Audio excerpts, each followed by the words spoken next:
जब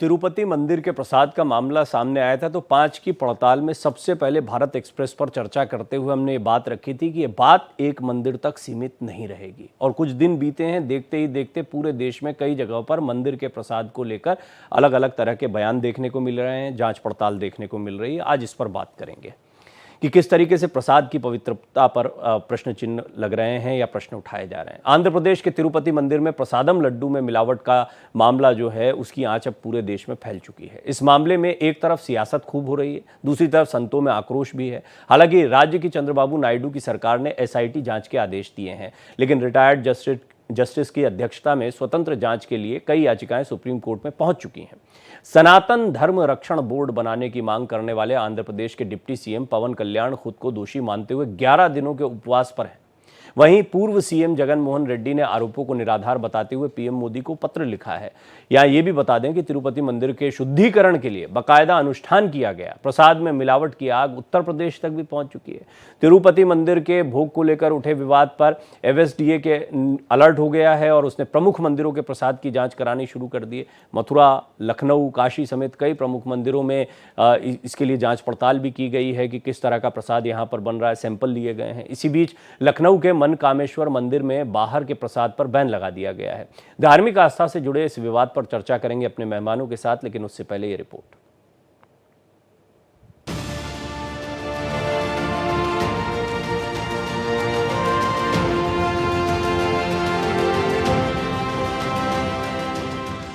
तिरुपति मंदिर के प्रसाद में जानवरों की चर्बी और मछली के तेल का इस्तेमाल होने की बात सामने आने के बाद पूरे देश में बवाल मचा हुआ है। एक तरफ सियासी घमासान तो दूसरी तरफ संतों में आक्रोश इस कदर है कि अब हर मंदिर के प्रसाद को संदेह की दृष्टि से देखा जाने लगा है।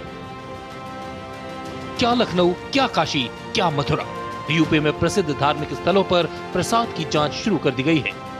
तिरुपति मंदिर के भोग को लेकर उठे विवाद पर एफएसडीए अलर्ट हो गया है और कई स्थानों पर छापे पड़ने लगे हैं। इस विवाद का असर ये हुआ कि अब उत्तर प्रदेश के लखनऊ में एक मंदिर के बाहर से खरीदे गए प्रसाद पर बैन लगा दिया गया। इस मामले में संतों का आक्रोश भी उबाल पर है।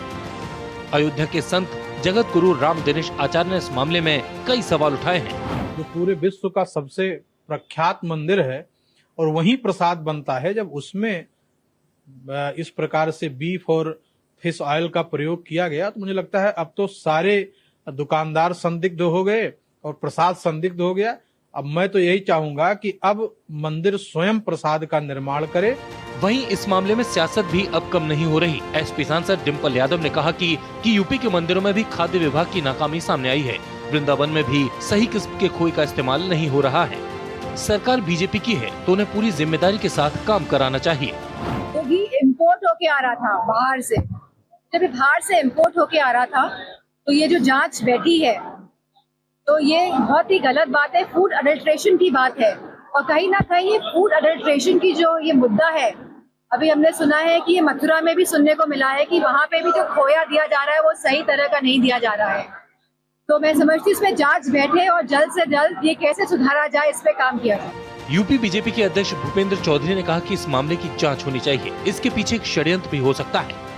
आंध्र प्रदेश में तिरुपति बालाजी के मंदिर में इस तरह की विषय आया है और आंध्र प्रदेश सरकार इस पर व्यापक स्तर पर जांच कर रही और मुझे विश्वास है कि जो भी दोषी होगा जिसके उन सबके खिलाफ सरकार कठोरतम कार्रवाई करेगी। इसके पीछे एक षड्यंत्र भी हो सकता है हमारी भावना को ठेस पहुंचाने के, तो सारे एंगल पर सरकार को जांच कराकर। दूसरी तरफ दिल्ली में सुप्रीम कोर्ट में तिरुपति के श्री वेंकटेश्वर स्वामी मंदिर के प्रसाद में जानवरों की चर्बी के आरोप स्वतंत्र एसआईटी से जांच की मांग को लेकर बीजेपी नेता सुब्रमण्यम स्वामी और वाईएसआर कांग्रेस के राज्यसभा सांसद और तिरुमाला तिरुपति देवस्थानम ट्रस्ट के पूर्व अध्यक्ष वाईवी सुब्बा रेड्डी ने याचिका दायर की है। सुप्रीम कोर्ट में इसको लेकर 3 याचिका दाखिल हो चुकी है। हिंदू धर्म के भावनाओं के साथ खिलवाड़ किया गया है। अब देखना होगा इन सभी याचिकाओं पर सुप्रीम कोर्ट कब तक सुनवाई करता है और सुनवाई के बाद क्या आदेश देता है। भारत एक्सप्रेस के लिए कैमरा पर्सन मधुर के साथ गोपाल कृष्ण। और ये बड़ा स्वाभाविक सवाल था जो हमने 5 की पड़ताल में पहले भी उठाया था कि क्योंकि जो प्रसाद बन रहा है वो बाहर की सामग्रियों से बनता है, यानी घी और अन्य जो भी सामान होता है वो बाहर से बाज़ारों से आता है, उसकी गुणवत्ता क्या है इसकी जांच पड़ताल होनी चाहिए। इस पर बातचीत करेंगे। कई मेहमान मेरे साथ जुड़ रहे हैं। Doctor HS. रावत हैं, जाने माने धर्माचार्य हैं, ज्योतिषाचार्य हैं।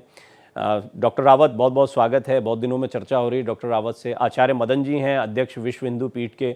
आचार्य मदन जी से काफ़ी लंबी इस पर चर्चा हुई थी, कई महत्वपूर्ण बिंदु उन्होंने रखे थे। आगे बातचीत को बढ़ाएंगे। आचार्य श्री वल्लभ जी महाराज भी मेरे साथ जुड़ेंगे। अनुज कुमार मेरे सहयोगी लखनऊ से मेरे साथ मौजूद हैं। महंत दिव्यागिरी मनकामेश्वर मठ मंदिर से वो मौजूद हैं और उनके साथ में मेहमान भी मौजूद हैं। मैं अनुज पहले आपके पास ही आऊँगा क्योंकि लखनऊ में हमने देखा कि जिस तरीके से तिरुपति से जो आँच शुरू हुई वो अब देश के अन्य हिस्सों में, खासतौर पर लखनऊ में तो आज हमने कुछ रिपोर्ट में बताया है कि मंदिरों में प्रसाद जो बाहर का है उसको बंद किया गया है। क्या इम्पैक्ट पड़ रहा है और फिर ये तो पूरे उत्तर प्रदेश में जाएगा, बात लखनऊ तक सीमित नहीं रहेगी। और साथ में आपके जो मेहमान हैं उनसे भी हम बात करना चाहेंगे।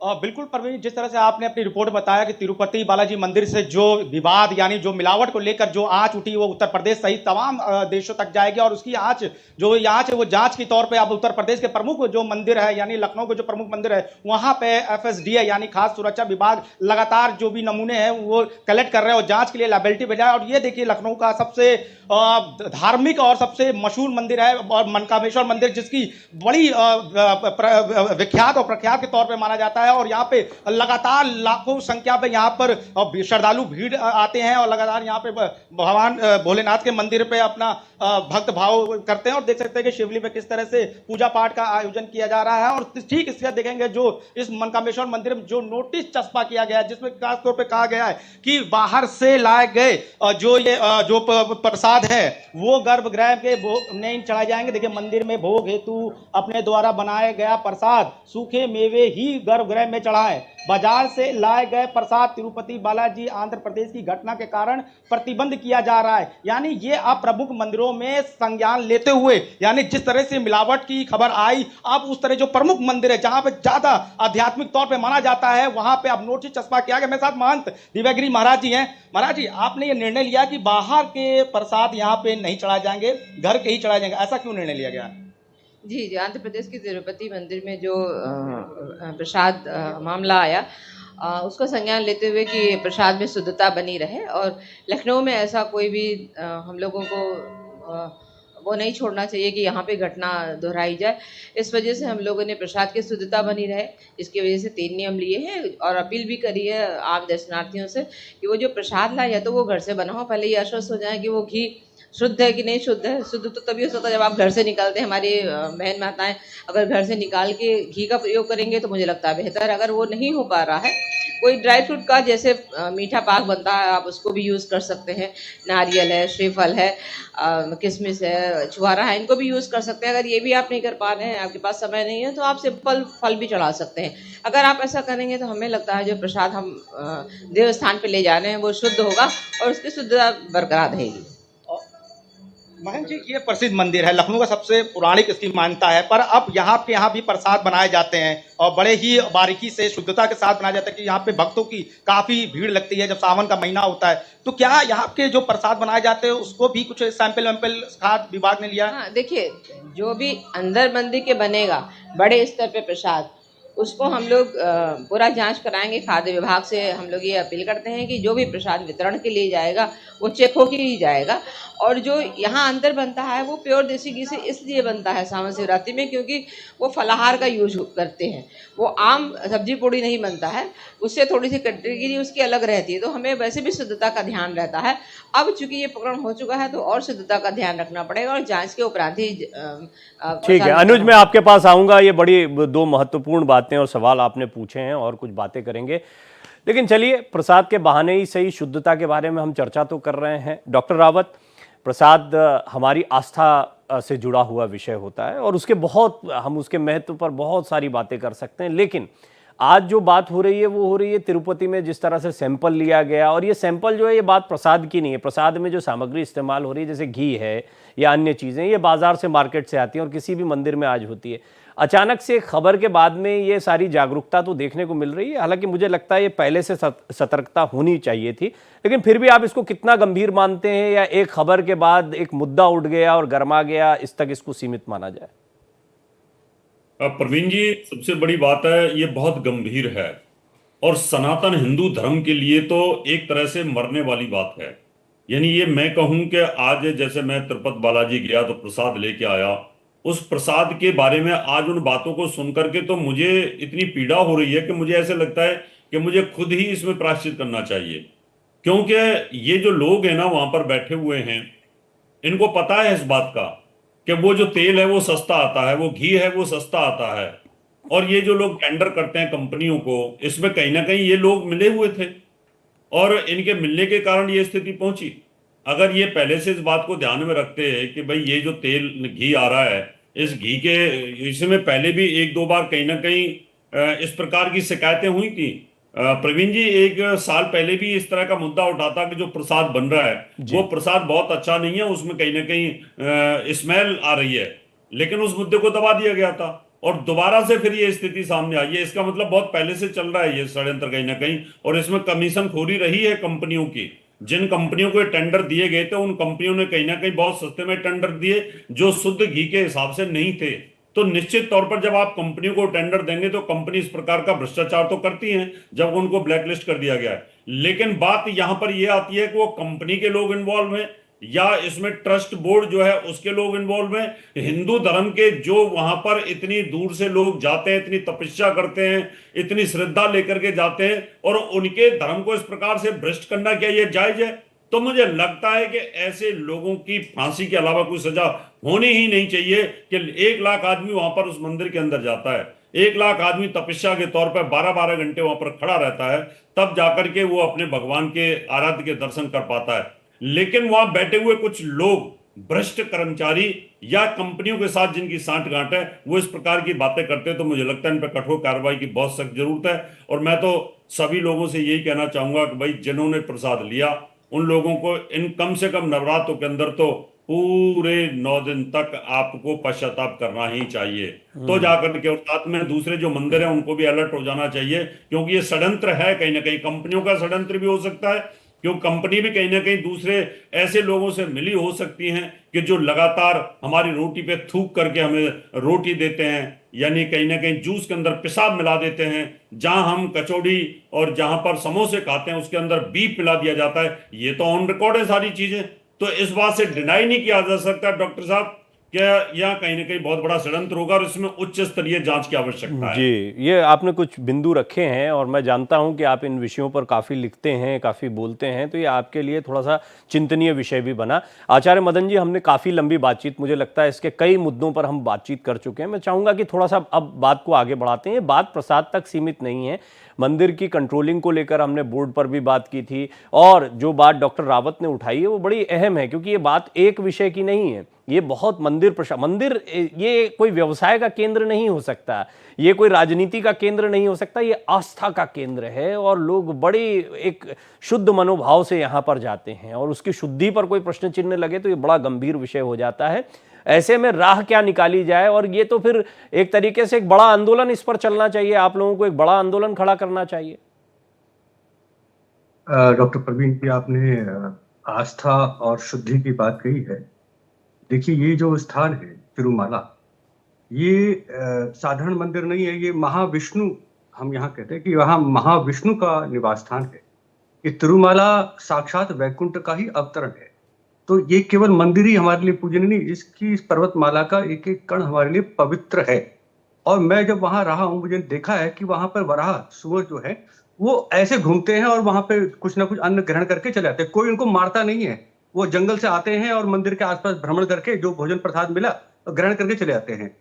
तो वहां बगल में वराह अवतार का मंदिर भी है, पुष्करणी झील लेक भी है।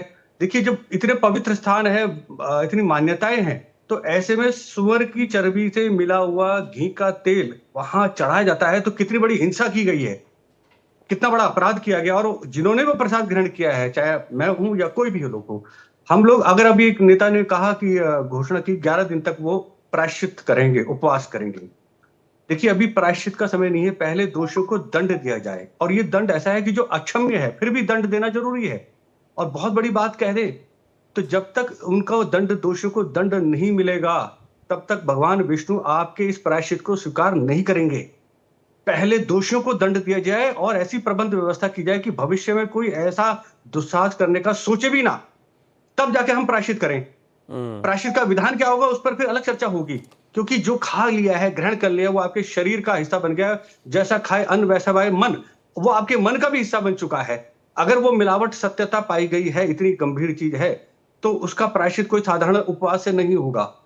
सबसे पहले दोषियों को दंड मिलना चाहिए। जैसे अभी पूर्व चेयरमैन सुब्बा रेड्डी ने भी कोर्ट में अपील की है, इसकी जांच कराई जाए। देखिए जो सरकार थी जगन रेड्डी, ऐसा आरोप लगा है कि उन्होंने अपने चाचा को इस बोर्ड के अंदर घुसा दिया था, और फिर उसने वो यार जो जिस डेयरी का नाम आ रहा है उससे फिर वो मिलावटी घी का सप्लाई शुरू हुआ। जो किसानों की, जो फार्मर की जो डेयरी थी नंदिनी, उससे ये रिजेक्ट करवा दिया गया। तो कहीं ना कहीं ये एक पूरा का पूरा षड्यंत्र, ईसाईकरण, हम भी कहेंगे कि विधर्मियों की चाल है। जैसे आस्था पे आप चोट पहुंचेंगे और करोड़ों लोग भक्त आहत होंगे, तो उनकी आस्था जब टूटती है तो सनातन धर्म के लिए जो लड़ने वाले लोग हैं उन्हें खुद ही आत्मग्लानि से रहेगी। तो ये मुझे लगता है कि कहीं एक बहुत बड़ा जो युद्ध हो रहा है उसमें ये आत्मग्लानि का भाव पैदा करने के लिए ये षड्यंत्र हुआ है। कल को ये बोल देंगे कि तुम काय के हिंदू हो, जो गाय की चर्बी खाते हैं, सुअर का मांस खाते हैं, तुम काय के हिंदू हो, तो तुम्हारी आस्था इतनी कमजोर है तो फिर तुम भी जीवित हो। तो एक आत्मग्लानि का भाव पैदा ना हो, इसलिए भी सरकारों को और मीडिया को भी ये बहुत ध्यान रखना पड़ेगा कि एक बहुत बड़े लेवल पर अगर इसका भी ज्यादा नकारात्मक अगर प्रभाव पड़ा, ठीक है, तो लोग उसके प्रसाद को आपने ग्रहण नहीं करेंगे। आपने कुछ महत्वपूर्ण बातें रखी हैं और वो भावनात्मक भी उसमें दिखाई पड़ती हैं। अनुज, अगर महन जी आपके साथ हैं, देव्या गिरी जी, तो मैं जानना चाहूंगा कि जो मंदिर का प्रशासन होता है, इसमें सरकारी हस्तक्षेप और जो प्रशासनिक व्यवस्थाएं होती हैं ऐसे बड़े मंदिरों की, वो किस तरीके से चलती है, ताकि दर्शक भी समझ पाएं कि वो तो मंदिर जाते हैं, अपना एक लोटा जल लेकर गए या प्रसाद लेकर गए, मनोकामनाएं लेकर गए, उनका मंदिर जाने का एक अपना तरीका, लेकिन एक मंदिर का पूरा प्रशासन होता है, वो प्रशासनिक व्यवस्था कैसे चलती है, किस किस का कितना हस्तक्षेप है, और ये क्या महन जी अब क्या सोचती हैं कि किस तरीके से इस कार्य को आगे बढ़ाना चाहिए जिससे थोड़ा ऑटोनॉमी आए? मेहमानों से भी बात करूंगा, लेकिन वहां क्योंकि इतना बड़ा मंदिर है तो वो थोड़ा और बता पाएंगी कि किस तरीके से इस मंदिर का मैनेजमेंट चल रहा है।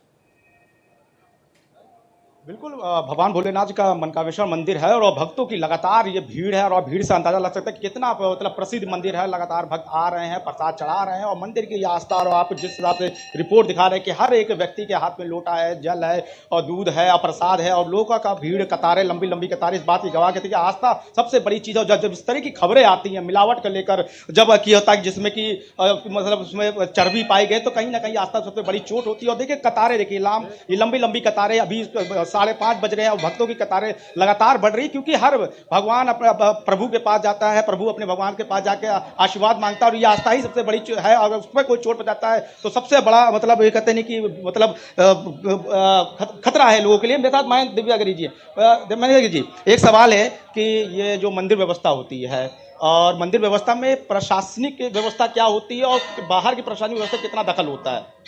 क्योंकि आपकी व्यवस्था प्रशासनिक व्यवस्था होती है ना, मंदिर की कितना काम कैसे क्या करना है, कैसे क्या सामान आ रहा है, बाहर से कैसे आ रहा है, उसकी मिलावट की जांच पड़ताल करना, प्लस बाहर की प्रशासन व्यवस्था क्या कैसी रहती है? देखिए, हम लोग प्रशासन की मदद तब लेते हैं जब हमारे बड़े स्तर के कोई पर्व त्योहार होते हैं, जैसे सावन शिवरात्रि है या पूरे सावन का महीना होता है, या कभी जब हमें भीड़ तंत्र को हमें मजबूत करना होता है और उसकी बड़ी व्यवस्था करनी होती, तब हम प्रशासन को लेटर लेके उनसे मदद लेते हैं। परंतु प्रसाद के तौर पे ऐसी कोई लिखित या ऐसी कोई व्यवस्था नहीं होती कि हम प्रसाद में कोई व्यक्ति भी दखल अंदाजी करे, चाहे वो मंदिर प्रशासन का हो या कोई बाहर विक्रेतागण हो या कोई भी।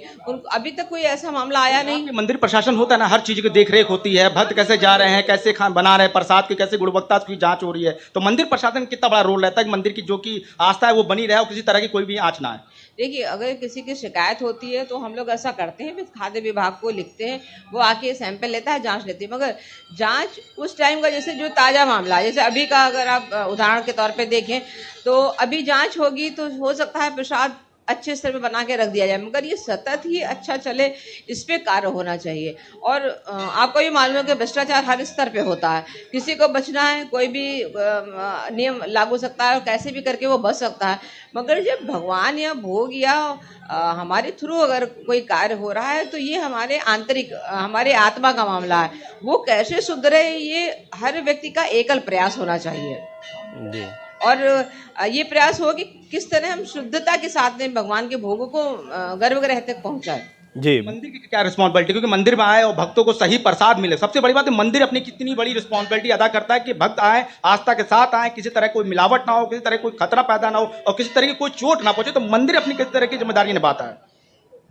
मंदिर प्रशासन खाद्य विभाग को लिखता है और वहाँ के लोग आते हैं, वो सैंपलिंग करते हैं, फिर वो बताते हैं कि ये प्रसाद योग्य है कि नहीं योग्य, मगर बहुत ज़्यादा इसमें सत्यता नहीं पाई गई है। वो विक्रेता या जो खाद्य विभाग के व्यक्ति है वो खुद ही जांच बता देते हैं कि ऐसे ऐसा करिए, तो यहाँ पे बहुत ज़्यादा कार्य हो नहीं पाता है। ये फिर भी एक अकेले व्यक्ति का व्यक्तिगत मामला है कि वो कैसे शुद्धता के साथ में प्रसाद अंदर तक पहुँचाए। हम लोग तो समय समय पे सिर्फ निगरानी कर सकते हैं, परंतु अगर किसी को कुछ मिलावटखोरी करना है तो हम लोग उस पर बहुत ज्यादा कार्य नहीं कर पाते। ये बड़ा महत्वपूर्ण था अनुज, मैं यही जानना चाहता था। मैं आऊंगा दोबारा आपके पास में, फिर बात करेंगे। और बाकी के मेहमान जो है वो भी हमारे साथ बने हुए हैं। डॉक्टर रावत, आपने सुना, देखिए बड़े मंदिरों का जो प्रशासन होता है वो तो उसको और बड़े स्तर पर कार्य करना पड़ता है और उसमें बहुत सारी चीज़ें डाइल्यूट होती हैं, प्रशासन की भी दखल होती है, अधिकारी वहाँ पर बैठते हैं और ये एक पुराने, चाहे मंदिर के धन का इस्तेमाल की बात हो या अन्य विषयों की बात हो, ये बहुत समय से ये मुद्दा उठता रहा है।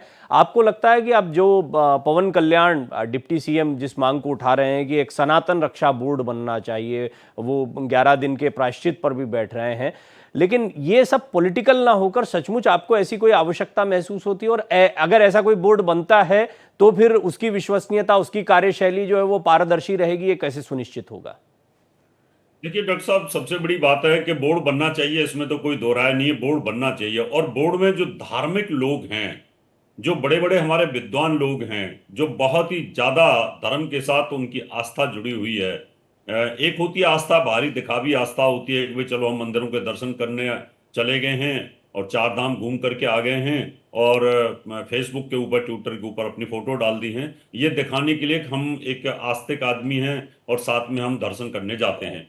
एक तो ये होते हैं, और एक होते हैं दिल से मेहनत करते हैं, भगवान के प्रति उनका प्रेम होता है। ऐसे जो लोग होते हैं जिनका अटूट विश्वास भगवान के प्रति होता है, वो अगर ऐसे बोर्डों में रहेंगे, यानी सरकारी कर्मचारी नहीं, कोई रिटायर नहीं, रिटायर्ड जज को लगा दिया उसके अंदर या किसी एसडीएम डीएम को लगा दिया वहां तो फिर वही प्रॉब्लम्स आनी शुरू हो जाएगी। जब सरकारी कर्मचारी इस प्रकार की इन्वॉल्वमेंट में करते हैं तो कहीं ना कहीं से पैसा खरोचने की कोशिश करते ही हैं। उनको इस बात से मतलब नहीं होता है कि वो मामला धर्म का है, उनको तो एक बिजनेस दिखाई देना शुरू होता है, उनको एक प्रॉफिट दिखाई देना शुरू होता है। इसलिए बोर्ड अवश्य बनना चाहिए और बोर्ड के अंदर उसी प्रकार के हमारे बड़े बड़े जो संत हैं वो होने चाहिए, व्यवस्था उनके हाथ में होना चाहिए। हिंदू धर्म के बड़े से बड़े जो मंदिर हैं सब सरकार के अधीन हैं। जब सरकार के अधीन हो जाते हैं तो व्यवस्था भी उन्हीं की हो जाती है। जब व्यवस्था उनकी होती है तो बहुत सारे करप्शन के रास्ते खुलने शुरू हो जाते हैं और उनको रोकना बड़ा मुश्किल होता है। ये तो हमने बड़े बड़े सभी मंदिरों में जाकर के देखा हुआ है कि आप उनको पैसे दीजिए, जाकर के आप दर्शन कर लीजिए, बदनाम सनातन धर्म होना शुरू हो जाता है। यानी आप किसी पुलिस वाले को पैसे दीजिए, तुरंत सीधे दर्शन करा देता है। तो ये सब चीजें व्यवस्थाओं पर कहीं ना कहीं हमें रोकने की आवश्यकता है और संभाव की आवश्यकता है। इसलिए मुझे लगता है बोर्ड तो जरूर बनना चाहिए और जितने भी हमारे बोर्ड के तहत जो बड़े बड़े मंदिर हैं उन सबको लाना चाहिए। बजाय सरकार की रखने के, सरकार की व्यवस्था बाहर से होनी चाहिए, वो देख रेख रखें, प्रशासन अपनी लॉ एंड ऑर्डर को मेंटेन करके रखे, व्यवस्थाओं को मेंटेन करे, लेकिन जहाँ इंटरनल प्रसाद की मामला है, आरती का मामला है या ये सब चीजें हैं तो उनको करना चाहिए। अभी ये शुद्ध घी की बात आती है, अभी हजारों आदमी को रोजगार भी मिल सकता है। बोर्ड अगर चाहे सनातन धर्म बोर्ड बन जाए तो वहां पे गौशाला, बहुत बड़ी बड़ी गौशालाएं खोली जा सकती हैं, उनसे घी लिया जा सकता है, दूध घी का तो ये प्योरिटी आ सकती है। जी, और मैं देखिए, हम समस्या के साथ साथ समाधान पे भी बात करें, थोड़ा डिटेल में इस पर बात करेंगे। इस सब के बीच में मेरे साथ डॉक्टर सत्यमित्रानंद जी भी मौजूद हैं, आप टेलीविजन स्क्रीन पर देख पा रहे हैं। श्री श्री लक्ष्मी पीठाधीश्वर वृंदावन हैं। आपका स्वागत करता हूं डॉक्टर साहब। मुझे ये बताएं कि अभी एक चर्चा हुई, इसमें हमने ये आप भी एक पीठ को देख रहे हैं और वहाँ भी भक्त बड़ी तादाद में आते हैं, लेकिन ये बात जो है ये मिलावटी खाने और मिलावटी घी, क्योंकि हम घरों में भी तो लगा रहे हैं ना भोग, हम अगर इस तरह का घी घर में भी इस्तेमाल कर रहे हैं तो भी समस्या का विषय। आपको लगता है ये विषय प्रसाद से आगे बढ़कर और बड़े स्तर पर आना चाहिए कि हम किस तरह के सामानों का, खाद्य सामग्री का इस्तेमाल कर रहे हैं? जय श्री राम। सबसे पहले मैं आप सबको बहुत बहुत धन्यवाद देता हूं, आपके चैनल के सभी श्रोताओं को, दर्शकों को, जिन्होंने इतना महत्वपूर्ण सनातन का जो मुद्दा उठाया है आपके चैनल ने, इसके लिए साधुवाद के पात्र हैं। मैं आपको चैनल के माध्यम से अवगत करा देना चाहता हूं आदरणीय तिवारी जी, कि जैसा कि हमारे पूर्व वक्ताओं ने अपना विषय रखा है, वो सब आपने विधिवत आपने उसका अध्ययन मनन किया। मैं आपके चैनल के माध्यम से ये कहना चाहता हूं कि जितने भी एडमिनिस्ट्री थी वहाँ तिरुपति मंदिर की, उस सब की पूर्व से और जिस दिन टेंडर उठाया गया तब से आज तक उनकी सारी संपत्ति को तत्काल भारत सरकार जब्त करे, और जो हिंदुओं के साथ खिलवाड़ किया गया है उन खिलवाड़ का जो है घोर अपराधी मानते हुए उनके खिलाफ भारतीय दंड संहिताओं के तहत उनके कठोर से कठोर कार्रवाई की मैं मांग करता हूँ। रही प्रसाद में मिलावट की विषय, तो मैं आपको एक चीज अवगत करा देना चाहता हूँ। मेरी आवाज आप तक आ रही है? बिल्कुल स्पष्ट आवाज आ रही है, बोलें आप, आपकी बात पूरी पहुंच रही है। मैं एक चीज आपके बीच में स्पष्ट कर देना चाहता हूँ कि हमेशा युगों युगों से सनातन के साथ भिन्न भिन्न जो है क्षेत्रों में जिस तरह से जो है आज उपास और नाना प्रकार से क्षति पहुंचाने का कार्य किया जा रहा है, ऐसे बिंदुओं को भारत सरकार चिन्हांकित करे और उनके खिलाफ दंडात्मक कार्रवाई करे। आदरणीय हमारे रावत जी ने बहुत अच्छा विषय कहा कि अगर अधिकारियों को इसके बीच में रखा जाएगा तो अधिकारी सदैव जो है इस तरह के कृत्यों में संलिप्त रहेंगे, क्योंकि अधिकारियों को कोई आस्था से अभिप्राय नहीं रहता, अधिकारियों को कोई आस्था से लेना देना नहीं है। इसलिए मैं चाहता हूं कि जहां विद्वान महापुरुष की एक टीम बनाई जाए और टीम की देख रेख में स्वयं हमारे परमात्मा का, ठाकुर जी का भोग इतने सुंदर ढंग से बनाया जाए जिससे ज्यादा से ज्यादा लोगों में जो है वो वितरण किया जाए और शुद्धता का भी वातावरण बनाए। ये एक बहुत महत्वपूर्ण बिंदु पर चर्चा आई है कि हम एक तो एडमिनिस्ट्रेशन जिसको कहते हैं उसको लेकर, और उसमें शुचिता तब आएगी जब उस एडमिनिस्ट्रेशन में ऐसे लोग होंगे जो उसी भक्ति भाव के होंगे जिस भक्ति भाव से यहाँ पर भक्तगण आते हैं मंदिरों में। और इसलिए बहुत जरूरी है कि प्रशासनिक व्यवस्था में वो शुचिता लाने के लिए ऐसे लोगों को बढ़ावा दिया जाए। अनुज, आप कुछ कहना चाह रहे हैं?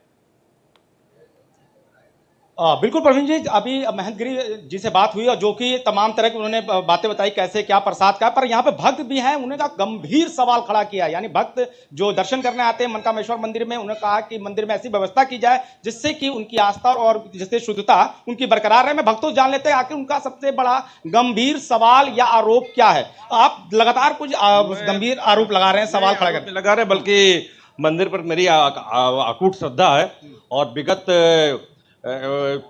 30-35 सालों से मैं लगातार आ रहा हूँ, अनवरत आता हूँ। कभी बाहर रहा तो हो सकता है ना हूँ, सोमवार को नहीं, दर्शन करने हमेशा आता हूँ। नहीं, बाहर की बात नहीं, मैं यहाँ मंदिर में नहीं, मंदिर में मैं ला रहा हूँ, मेरी अकाउंट श्रद्धा है। मेरा तो कहना है कि जो महंत जी ने बिल्कुल जो कहा है कि बिल्कुल भोग जो है बाहर का बिल्कुल लगाया जाए, मैं भी सहमत हूँ। और मैं चाहता हूँ कि भोग के लिए जो है यहाँ पर मिश्री और मेवा की व्यवस्था कराई जाए ताकि भक्त लोग खरीद करके भगवान को प्रसाद दे सके, चढ़ा सके। दूसरा मैं ये भी चाहता हूँ कि जो मंदिर में दीपक बिकता है, ये दीपक भी कोई शुद्ध घी का नहीं है। इस घी की भी अगर जांच करा दे तो 100% नकली निकलेगा।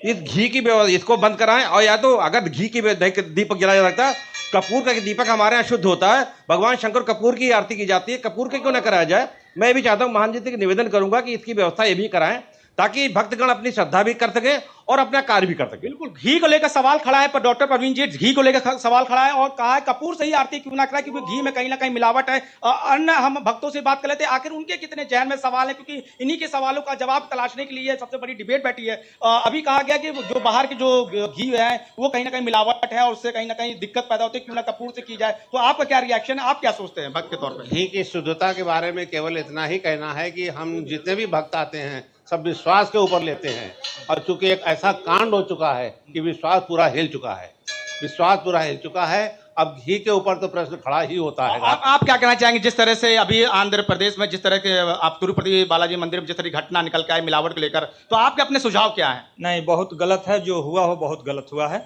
और ऐसा कदापि नहीं होना चाहिए। जिंदगी के साथ किसी का कोई खिलवाड़ नहीं। तो बाहर जो स्टॉल लगते हैं, जो प्रसाद वितरण होते हैं, तो बाहर के ही स्टॉलों में मिलावट हुआ है, जो भी मिलावट हुआ है बिल्कुल बहुत गलत हुआ है और दोषियों को कड़ी से कड़ी सजा मिलनी चाहिए। किसी के साथ, जिंदगी के साथ कोई व्यवहार, मतलब जिंदगी के साथ कोई भी खिलवाड़ नहीं होनी चाहिए, दोषियों के साथ कड़ी से कड़ी सजा होनी चाहिए, ये भक्तों की मांग है। और साथ में कहा कि मंदिर प्रशासन के बाहर लगने वाले स्टॉल, मंदिर वाले मतलब जो अनुज, ये महत्वपूर्ण था जो अभी आपने बातें की हैं, ये बड़े महत्व की बातें थी, हम बड़े ध्यान से सुन रहे थे क्योंकि अल्टीमेटली भक्तगण क्या सोच रहे हैं जानना जरूरी था। बहुत धन्यवाद आपका, आपने ये बातें पहुंचाई। अब जो मेरे साथ पैनल बैठा हुआ है उनसे हम इस पर बातचीत करेंगे। डॉक्टर रावत, मैं पहले से ही कह रहा था कि ये बात जो है ये बात सिर्फ प्रसाद तक सीमित नहीं रहेगी और सिर्फ तिरुपति तक सीमित नहीं रहेगी। तो हमने पहले भी बातचीत में मदन जी से भी जब बात हो रही थी इस बात को रखा था। ये मुझे लगता है कि मामला जो है ये घी की गुणवत्ता तक, अब आप देख रहे हैं दीपक को लेकर प्रश्न चिन्ह कुछ भक्तगण उठा रहे हैं, फिर प्रसाद को लेकर है, ये बड़ा गंभीर मसला है। ये सिर्फ हाँ, हो सकता है कि इसमें एक स्पेसिफिकली आंध्र प्रदेश की सियासत तो है ही इन्वॉल्व, लेकिन ओवरऑल पूरे देश में, अब वो डिम्पल यादव जो हैं उन्होंने वृंदावन में प्रसाद को लेकर कहा है कि यहाँ भी जांच पड़ताल होनी चाहिए। मैं आपका रुख जानना चाहता हूँ, पूरे देश में घी की गुणवत्ता हो या किसी भी अन्य खाद्य सामग्री की गुणवत्ता हो, पहली चीज। दूसरा, क्या अन्य मंदिरों के विषय में भी इतना ही चिंतन होना चाहिए, वो चाहे देश के किसी हिस्से में हो, किसी राज्य में हो, किसी की सरकार हो वहां पर? डॉक्टर प्रवीण जी, मैं इस विषय पे ये कहना चाहता हूँ, ये तो चलो अभी सिर्फ हमारे प्रसाद के अंदर मिला है, लेकिन मैं आपको और इससे ज्यादा गंभीर जानकारी देना चाहता हूँ कि जितने भी ये भंडारे होते हैं ना, उन भंडारों में भी यही घी इस्तेमाल होता है।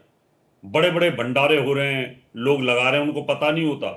वो तो दुकानदार के पास जाते हैं और बोलते हैं कि भाई जो सस्ता है वो दे दो, और दुकानदार मिलावटखोर होता है और वो उठा करके चर्बी वाला घी या मछली के तेल का घी या जिसमें कई वनस्पति ऑयल मिले होते हैं वो उठा करके दे देता है और व्यक्ति उस भंडारे को, प्रसाद को पा करके बीमार होना शुरू होता है। ऐसा बहुत सारे मंदिरों में देखने को मिलता है उस प्रसाद को खाने के बाद में, लेकिन मामला मंदिर का होता है इसलिए कोई उंगली नहीं उठाता है। इसकी भी जांच होने की बहुत जरूरी आवश्यकता है कि जो बड़े बड़े भंडारे लोग लगाते हैं, जहां हजार हजार, 2-2, 4-4, 10-10 हजार आदमी खाना खाते हैं, प्रसाद लेते हैं, और उनमें से बहुत सारे लोगों के साथ ये तकलीफ होती है, उसके हम लोग भी भुगतभोगी होते हैं।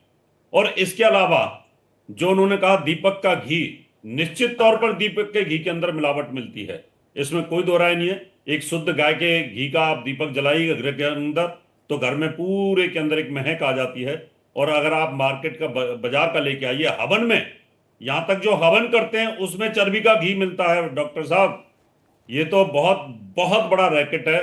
यहां तो छापे मारने की जरूरत है और जहां ये बनते हैं उनके ऊपर कार्रवाई करने की जरूरत है। मामला जब उछल ही गया है तो फिर बोलने में हमें कोई गुरेज नहीं होना चाहिए। हम हवन करते हैं, हवन के अंदर वो खुशबू ही नहीं आती है। कभी कभी ध्यान जाता है कि ये गाय का घी, अभी आपने देखा है बहुत सारे बड़े बड़े ब्रांडों के जो सैंपल है वो भी फेल हो गए। मैं उनका नाम लेना नहीं चाहता, लेकिन उसका इस्तेमाल होता है। आप देखिएगा हर जगह उसका इस्तेमाल करते हैं। हम शमशान घाट में भी उसका इस्तेमाल करते हैं, हम हवन में भी इस्तेमाल करते हैं, दीपक में भी इस्तेमाल करते हैं, घर में रोजाना इस्तेमाल करते हैं, भंडारे में इस्तेमाल कर रहे हैं। कहाँ इस्तेमाल नहीं कर रहे? जगह जगह पे हम उन सब चीजों को इस्तेमाल कर रहे हैं और वही चर्बी वाला है। इसलिए सरकार को संज्ञान लेने की आवश्यकता है कि जहां पर जिन फैक्ट्रियों में ये चीजें बन रही हैं उन पर कड़ी कार्रवाई होनी चाहिए, उन पर सख्त कार्रवाई होनी चाहिए, उनको ब्लैक लिस्ट करके उनको जेल के अंदर डालना चाहिए। क्योंकि जब तक ये चीज मिलावट वाली बननी बंद नहीं होगी तो ये बिकेगी है। क्योंकि कहना सस्ता देखने की कोशिश तो करते हैं, ये मेंटल लेवल हमारा बना हुआ है। देखिए अब डॉक्टर रावत बात करते करते देखिए कितने गंभीर मुद्दे तक आई, और यही शुरुआत से, मैं तो पहले दिन से यही बात कह रहा हूं कि बात सीमित नहीं है एक मंदिर तक, एक प्रसाद तक। मदन जी, आपने तिरुपति को लेकर महत्वपूर्ण जानकारियां दी, एक आपने भावनात्मक जुड़ाव भी बताया और आपने बताया कि किस तरीके से आस्था के साथ एक खिलवाड़ है, वहां पर कार्रवाई की बात आपने की। लेकिन अगर घी या अन्य किसी बाह्य सामग्री की वजह से हुआ तो ये तो चिंता का विषय फिर पूरे देश के मंदिरों के लिए, हर राज्य के लिए है। आंध्र प्रदेश स्पेसिफिक ठीक है, यहां पर जांच पड़ताल हो गई, सैंपल गया, मुख्यमंत्री ने इस मुद्दे को उठाया, उप मुख्यमंत्री उठा रहे हैं, मामला बड़ा हो गया, इसमें कोई दो राय नहीं, इसलिए हम चर्चा भी कर रहे हैं। लेकिन अब लगता है कि पूरे देश में इसको लेकर एक आंदोलन होना चाहिए। जी प्रवीण जी, आपने अभी घी पर बात कही है, तो मैं आपको बहुत संक्षिप्त में एक कैलकुलेशन आपके सामने रख रहा हूं। 60 रुपए लीटर अगर गाय का दूध मिल रहा है, मिनिमम बता रहे हैं, 60 रुपए लीटर अगर मिल रहा है, तो ऐसा सभी मानते हैं जो घी बनाने वाले हैं। आप पूछ लीजिए कि कम से कम 25 लीटर अगर दूध होगा तब जाकर वो 1 लीटर घी बनेगा। और 25 से गुणा करें आप 60 रुपए से, तो 1500 रुपए का तो दूध लगेगा ही लगेगा। बनाने का खर्चा अलग है अभी। तो आप ये बताइए, सोचिए, विचार कीजिए कि 600-700 रुपए में कोई कंपनी कैसे बेच रही है। बड़े बड़े नाम नहीं लूंगा ब्रांड का, वो बदनाम हो जाएंगे, उनके सैंपल भी फेल हो चुके हैं एक नामी ग्रामी ब्रांड के। किसको आप रोएंगे? जिसको, मतलब जो धर्म आस्था के नाम पर घी को लेकर कितना बड़ा इमोशनल कारोबार, ब्लैक कारोबार चल रहा है, ये बड़ा गंभीर विषय है। इस पर जांच होनी चाहिए और तत्काल प्रभाव से सारे घी को बंद कर दिया। आप अगर गाय का घी नकली खाने से अच्छा है कि आप भैंस का घी ले लीजिए, वो तो कम से कम शुद्ध मिलेगा। गाय की आस्था के नाम पर बहुत कुछ गड़बड़ घोटाला हो रहा है, ये नहीं होना चाहिए। और मंदिरों की केवल बात नहीं, अब तो ये केवल दैनिक आहार के लिए भी जो बात हो रही है, ये पूरा का पूरा एक बुद्धि को भ्रष्ट करने वाला है। गाय के घी, गाय का दूध मेधावर्धक कहा गया है, शुंठी आदि औषधि मिला दी जाए उसमें और ब्राह्मी आदि जड़ी बूटी मिला दी जाए तो बहुत अच्छी मेधा वृद्धि करता है। परंतु जब दूध में ही मिलावट है तो कहाँ हड्डियां मजबूत होंगी, कहाँ बालक का, है ना, विकास होगा, कहाँ बुढ़ापे की रक्षा होगी। गाय की जो महिमा कही गई है वो सारी की सारी ध्वस्त हो जाती है। इसलिए लोग परहेज करना शुरू करते हैं, इसलिए लोग, डॉक्टर लोग रिकमेंड करते हैं घी मत खाओ क्योंकि नकली आ रहा है। ये नहीं बोलते घी में दोष नहीं है, दोष है नकली चीज में। अब सवाल जो पहले उठा था, मैं आपको एक बार फिर कह रहा था कि तिरुपति देवस्थानम के 90 साल तक हाथीराम मठ ने उसकी व्यवस्था की थी, प्रबंध व्यवस्था, कोई शिकायत नहीं हुई थी। 1933 के बाद से सरकार ने प्रबंध लिया और मठ को केवल एक सीमित कर दिया गया। और उनके महंतों को लेकर, उनके पुजारियों को लेकर भी बहुत विवाद ये करते रहते हैं। उनको ट्रस्ट के मैनेजमेंट से उनको बाहर रखने का सारे षड्यंत्र हुए हैं। अब इस षड्यंत्र को आप समझ लीजिएगा। और जहां तक रही पूरे भारत में अगर हिंदू मंदिरों की रक्षा करनी है तो मैं आपको यजुर्वेद के हिसाब से, मनुस्मृति के हिसाब से, उनके अनुसार जो हमारी वैदिक व्यवस्था रही है उसमें पहले राजा लोग 3 सभाओं का गठन करते थे।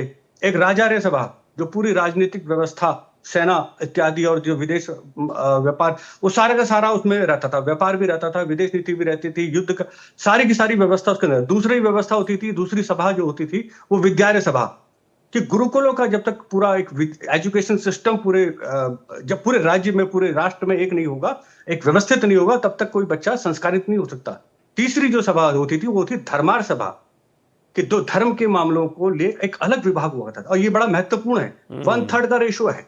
यानी इतनी स्ट्रेंथ अगर सरकार रखेगी, अपना 1/3 हिस्सा धर्मार्थ सभा के लिए करेगी, तब जाकर इतने बड़े लाखों मंदिरों की व्यवस्था हो पाएगी। बिल्कुल ठीक है। अन्यथा एक खाली बोर्ड बनाने से नहीं होगा। और जो मेरा एक प्रश्न था वो मैं चाहूंगा उसको भी थोड़ा सा एड्रेस करें कि पूरे देश के मंदिरों पर अब तो ध्यान देने की जरूरत है। मामला बेशक ये आंध्र प्रदेश से निकला, लेकिन ये मामला वहां तक सीमित दिखाई नहीं पड़ता। जी बिल्कुल, आपने ये कहा। मैंने कहा कि जब विद्यार्य सभा है, पहले हमारे यहाँ जो धर्म गुरु होता था वही शिक्षा का भी गुरु होता था। तो शिक्षा के जो वैदिक शिक्षा को जो अनुसरण करते हैं, जो संस्कृति को समझ रहे हैं, भारत की संस्कृति को, वही लोग इस धर्मार्थ बोर्ड में जाएं और सरकार इस पर एक बहुत बड़ा पैनल बनाए। और मैं तो कह रहा हूं कि देखो, खाली बोर्ड बनाने से तो हमारी एक जो बहुत बड़ा युद्ध है जो हम आप जो बात कह रहे हैं ना, देखिए मैं दर्शकों को एक बड़ी खबर भी बता देता हूं। इस पर काम शुरू हो गया ऑलरेडी। तिरुपति प्रसादम मामले में स्वास्थ्य मंत्रालय ने एक्शन भी ले लिया। मैं जरा एक खबर दर्शकों को दिखा दूं। घी बनाने वाली कंपनी को मंत्रालय ने नोटिस भेजा है। फिलहाल टेस्ट के लिए जो 4 सैंपल लिए गए थे वो चारों सैंपल फेल हो गए हैं। हालांकि हम इस पैनल पर बात कर चुके हैं कि अभी कहीं और से सैंपल ले लें, कुछ और सैंपल उठा लें तो वो भी फेल ही पता लगेंगे। उसकी वजह मदन जी ने भी कुछ बताई है कि इकोनॉमिकली, और आप जानते होंगे कि रूपा रेलिया जी जो जाने माने गौपालक हैं वो भी हमारे साथ बैठे थे, उनसे जब बातचीत हो रही थी तो उन्होंने ये रेशो बताया था कि 30 लीटर दूध की आवश्यकता होती है यदि 1 लीटर घी बनाना हो तो ये ऐसे में उन्होंने जो बताया था कि बहुत ही असंभव है जिस रेट पर बाजारों में घी बेचा जा रहा है, तो घी की गुणवत्ता को लेकर ये प्रश्न चिन्ह उठता है। डॉक्टर रावत और आचार्य मदन जी से मैं बातचीत करूंगा, लेकिन अनुज भी मेरे साथ मौजूद। अनुज, ये यहाँ पर जो अभी जिस मंदिर में आप मौजूद हैं ये भी बड़ा प्राचीन मंदिर है, यहाँ भी बड़ी आस्था है। ये घी की बिक्री, प्रसाद की बिक्री, यहाँ पर जो दुकानें होती है प्रसाद की, इन सब पर कितना असर पड़ा है इस खबर का और अभी जो वर्तमान कार्यवाही चल रही है उसका? बिल्कुल, जिस तरह से ये खबर निकल के आई उसके बाद खास सुरक्षा विभाग ने सभी प्रमुख मंदिरों का सैंपल लिया है, नमूने जांच के लिए लैब में भेज दिया। पर सबसे खास बात है, जिस मंदिर पे मैं खड़ा हूं जहां पे नोटिस चस्पा किया कि बाहर के प्रसाद नहीं लाया जाएगा, उसका असर भी देखने को मिला। देखिए किस तरह से जो प्रसाद आ रहे हैं वो डायरेक्ट पानी लाया जा रहा है प्रसादों में, और घी जो है वो उसके कपूर के हैं, दिए जो कपूर के हैं, और सब दूध कहीं भी किसी भी कटोरे में नहीं मिला। लगातार ये देखने की कोशिश की जा रही है कि क्या वाकई इसका कोई असर प्रमुख मंदिरों में दिख रहा है, नहीं दिख रहा। पर अब आमतौर पर लोगों के दिख रहा है, देखिए कपूर से दिए किए जा रहे हैं, लोटे में पानी साफ तौर पे देखी जा रही है कि दिखाने की कोशिश करेंगे। अन्य भक्तों के साथ भी हल्का सा मूव करो, कैमरा पर्सन करेंगे कि उनको प्रसाद कैसे चढ़ा रहे हैं मंदिरों में, क्योंकि इसका असर व्यापक तौर पे इस मंदिर पे भी देखने को मिल रहा है। और अब देखिए लगातार यहाँ पे लाइनें लगी हैं, और प्रसाद का जो पहले जिस तरह से बाहर से जो प्रसाद आते थे वो प्रसाद ना के लोग जो फूल है, जो पत्ती है, और जो कपूर है, और जो लोटे में जो दूध चढ़ाने की जगह लोग लोटे में पानी रख रहे हैं, तो ये साफ तौर पे असर देखने को मिल रहा है। तो ये अब जो मंदिर पे धीरे धीरे इस लोगों तक का ये खबर जिस तरह से जारी, उसके बाद ये साफ तौर पे श्रद्धालु से लेकर भक्तों में भी असर देगा। देखिए कपूर के दिए जल रहे हैं, तो यानी बाहर की सामग्री में फिलहाल जिस तरह से रोक लगाएगी कि वो ना लाया जाए, तो वो मंदिरों पे भी देखने को मिला। भक्त भी काफी सतर्क है, अलर्ट है कि किसी प्रकार की कोई भी अनहोनी ना हो। और मैं तमाम जो भक्तों के हाथ में जो देख रहा हूँ कि वो लोटों में दूध ना होकर बल्कि उसमें पानी डाला जा रहा है। ठीक है अनुज, ये आपने महत्वपूर्ण जानकारियां दी, आपका बहुत बहुत धन्यवाद। Doctor HS. रावत, अब क्योंकि क्लोजिंग कमेंट की तरफ बढ़ेंगे तो मुझे सबसे पहले ये बताएं कि अभी जितनी भी चर्चा हुई है उसमें हम ये तो समझ गए हैं कि ये मामला जो है वो घी तक आया है, और वैसे भी खाद्य सामग्रियों को लेकर हमें बहुत चिंता करनी चाहिए। पहले से भी कहा जाता रहा है, आपने हवन की बात कही, दीपक की बात देख रहे हैं, ऐसी बहुत सारी चीज़ें। मैं एक निजी अनुभव भी बहुत देर से शेयर करना चाह रहा था डॉक्टर रावत की। जैसे हमारी माता जी पूजा पाठ करती तो घर में घी बनाने की एक परंपरा है, और उनका कभी विश्वास नहीं रहा, बहुत पहले से, जब इतनी मार्केटिंग नहीं होती थी। और ऐसा बहुत सारे लोग हैं। अब जरा उन लोगों को जो सचमुच आस्था की दृष्टिकोण से इसको देखते हैं, उनको प्रसाद और घर में पूजन हवन आदि इत्यादि के लिए आप थोड़ा सा जानकारी दें, ये भी जरूरी है। आप लोग बताएंगे तो ज्यादा बेहतर है। डॉक्टर साहब देखिए, सबसे बड़ी बात यह है कि जो महानगर है ना, इसको अन्यथा लेने की जरूरत नहीं है। ये जहर खा रहे हैं और जहर ही पी रहे हैं, चाहे वो घी के नाम पर है, चाहे दूध के नाम पर है, चाहे मठा के नाम पर, चाहे दही के नाम पर है। आप दिल्ली बॉम्बे वगैरह इनमें देखें, आप दिल्ली का दूध पीजिए और आप थोड़ा 200 किलोमीटर कहीं इंटीरियर गांव में चले जाइए और वहाँ का दूध पी करके देखिए, यहाँ की सब्जी खाइए और वहाँ की सब्जी खाइए, आपको जमीन आसमान का फर्क आएगा। इसलिए बीमारियों का अंबार भी है, दूध भी यहाँ प्योर नहीं है। आप दूध से अगर गंगा स्नान कराने की कोशिश करो, गंगा जल को मिला करके अगर आप शिवलिंग में दूध भी चढ़ाते हो, वो भी नकली है, उसमें भी पॉइजन मिला हुआ, कहां तक बचोगे। इसलिए स्वास्थ्य मंत्रालय को डॉक्टर परवीन जी बहुत ही ज्यादा एक्टिव होना पड़ेगा, विदेशों की तरह। जो विदेशों में बहुत ज्यादा अलर्टनेस है उतनी रखनी पड़ेगी, तो जाकर के हम बचाव कर सकते हैं। अन्यथा आप देखें कि कहीं ना कहीं पेंट से दूध बन रहे हैं और उनके अंदर आपको कहीं कोई मलाई दिखाई नहीं देती, उसको आप उसकी चाय बनाते हैं, चाय फट जाती है और उसको पीने की कोशिश करते हैं तो स्मेल आती है, ऐसे लगता है कि वो पूरी की पूरी थैली जो है वो कहीं ना कहीं पेंट से भरी हुई है। इसी प्रकार दूध का हाल है। लेकिन अभी क्या है, जो हमारे घरों के अंदर प्योर दूध ही नहीं आएगा तो मलाई कहां से निकलेगी, मलाई नहीं निकलेगी तो घर में घी कैसे बनेगा, और जब घी नहीं बनेगा तो हम फिर उसको मंदिर में धूप बत्ती अगरबत्ती और जोत और दीपक में कैसे इस्तेमाल क्या करें, फिर क्या करें वो भी बताइए थोड़ा सा, क्या करना तो मजबूरी है। यही तो मैं कह रहा हूं, स्वास्थ्य मंत्रालय को बहुत एक्शन, कड़ा एक्शन लेना पड़ेगा। और बहुत ज्यादा छापेमारी करने की जरूरत है। जहां मिलावटखोर हैं उनको सख्त मृत्यु दंड जैसा प्रावधान आपको रखना थोड़ी पड़ेगा। सख्ती दिखानी पड़ेगी। ये हालात बड़े पैमाने पर सुधारने की जरूरत है। डॉक्टर सत्यमित्रानंद जी से हम बात तकनीकी समस्याओं की वजह से नहीं कर पा रहे थे, वो मुझे अभी स्क्रीन पर दिख रहे हैं, तो उनसे भी, क्योंकि इस पर काफी लंबी चर्चा हो गई, बीच में आपका कनेक्शन जो है वो बार बार कट जा रहा था। तो मुझे ये बताइए स्वामी जी की अभी क्या आप दर्शकों को कहना चाहेंगे, भक्तों को कहना चाहेंगे जो मंदिर में प्रसाद लेते हैं, घर पर प्रसाद बनाते हैं, घर में दीपक जलाते हैं, घर में वही घी ला रहे हैं, उनको क्या कहना चाहेंगे आप? देखिए, मैं आपके दर्शकों को ये अवगत करा देना चाहता हूं आपके माध्यम से तिवारी जी, कि जो भी लोग हैं, हमारे यहाँ प्रसाद का बड़ा गंभीरता से महत्व बताया गया है। और महत्व ये है कि आपने देखा होगा कि श्री सुदामा जी जब भगवान के लिए भोग लेके गए हैं तो वो खुद जो है उसका परीक्षण करते हुए तब लेकर के वहां पहुंचे हैं। तो जो कोई व्यक्ति अपने घर से जो श्रद्धा भाव से बना करके ले जाए, अपनी भिन्न कोई आवश्यकता नहीं है कि हम घी की वस्तुएं ही ले जाएं। बहुत सारी चीजें हैं विकल्प के रूप में जो वह भगवान को मानसिक रूप से या श्रद्धा भाव से भगवान को समर्पित कर सकते हैं। जैसे आदरणीय हमारे रावत जी ने कहा, वो बिल्कुल सत्य कहा है। और हमारे महाराज श्री ने भी कहा, आचार्य जी ने भी ये विषय रखा कि इन बिंदुओं पर जिस तरह से मिलावट का कुचक्र चला जा रहा है, आप बच नहीं सकते किसी भी रूप में।